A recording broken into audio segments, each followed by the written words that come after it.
नमस्कार, मी पंजाब डक. सांगायचं झालं तर आज दररोज उद्या 16ला ते आणखीन वाढत जाईल. 17ला आणखीन परत फरक पडेल. पुन्हा 19च्या नंतर पुन्हा आणखीन जास्त पाऊस वाढत जाणार आहे. 22 तारखेच्या नंतर पुन्हा काय होणार आहे, एक लो प्रेशर, एक चक्रीवादळ आहे. त्या चक्रीवादळ येणार आहे आणि ते चक्रीवादळाच्या पाठीमागे परत एक चक्रीवादळ, एक प्रणाली तयार होणार आहे.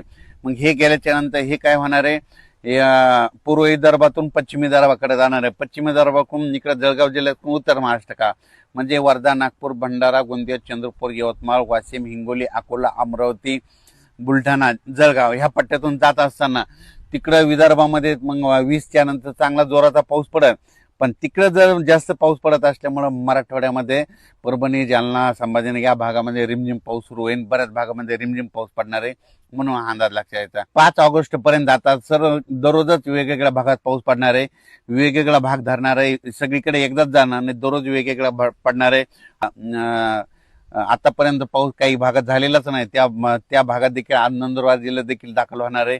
धुळे जिल्हा, जळगाव जिल्हा, नाशिक जिल्हा, येवला तालुका, आंदोरसूल, वैजापूर, गंगापूर, सिल्लोड त्या परिसरात देखील आज बऱ्याच भागांमध्ये पावसाची हजेरी लावणार आहे म्हणून अंदाज सर्व शेतकऱ्यांनी लक्षात यायचा.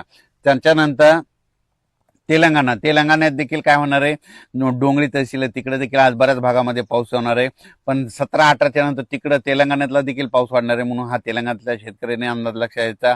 इकडे छत्तीसगडकडे चांगला पडणार आहे. मध्य प्रदेशकडे इकडे खंडवा तिकडे देखील जास्त राहणार आहे. बैतूलकडे देखील जास्त राहणार आहे म्हणून हा अंदाज त्यांनी देखील लक्षात यायचा.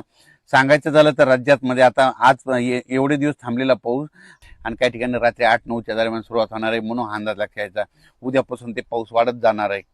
नंतर सगळ्यात महत्वाचं लातूर जिल्हा, धाराशिव जिल्हा, सोलापूर जिल्हा, बीड जिल्ह्यातला काही कडाष्टीचा पट्टा, त्याच्यानंतर नांदेड जिल्हा, देगलूर, उदगीर, अक्कलकोट ह्या परिसरातल्या शेतकऱ्याला सांगू इच्छितो तुमच्यासाठी आनंदाची बातमी. आजपासून म्हणजे 16ला तुमचा पाऊस आणखीन वाढणार आहे. त्याच्यानंतर 17च्या नंतर आणखीन जास्त फरक पडणार आहे.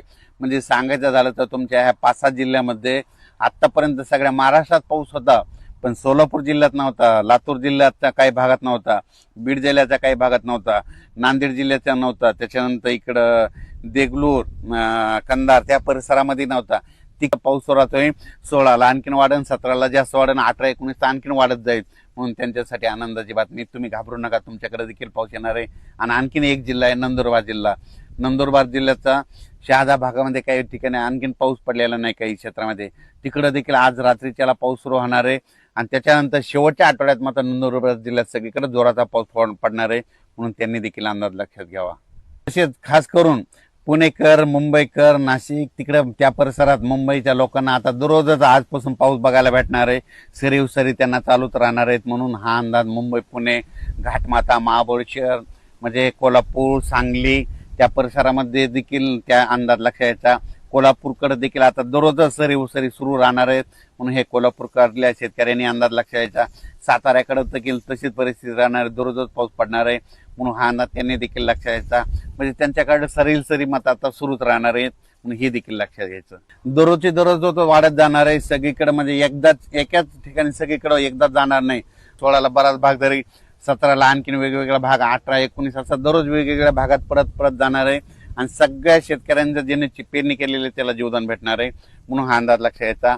अचानक वातावरण बदल झाला तर परत एक मेसेज दिला जाईल. धन्यवाद.